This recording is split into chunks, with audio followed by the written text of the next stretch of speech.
Value కనుక్కోవాలి. ఓకేనా? So దీన్ని రెండు మెథడ్లలో వేయచ్చు బిడ్డ.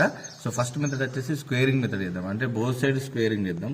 అంటే స్క్వేరింగ్ చేస్తే ఇది ఏమవుతుంది, సో 0.0196 బై ఎక్స్ 0.2 స్క్వేర్ అవుతుంది. ఓకేనా?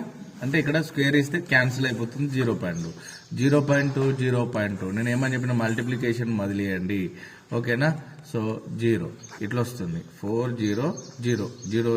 వస్తుంది.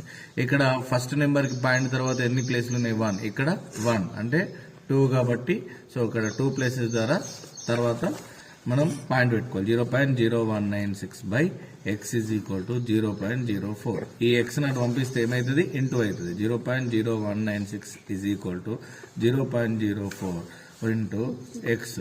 ఇప్పుడు ఈ నెంబర్ ని పంపిస్తే ఏమవుతుంది, 0.0196 is equal to X by 0.04.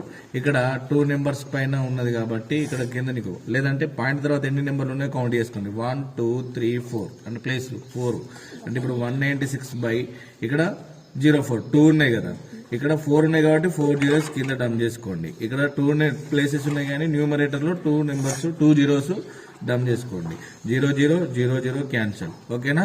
4 1 జా 4. ఓకేనా? 4 4 జా 16.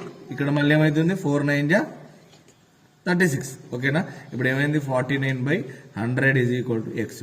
0కు ఒక నెంబరు పాయింట్ 1 వచ్చినప్పుడు పాయింట్ అని చెప్పిన, అంటే ఆన్సర్ ఏంటది 0.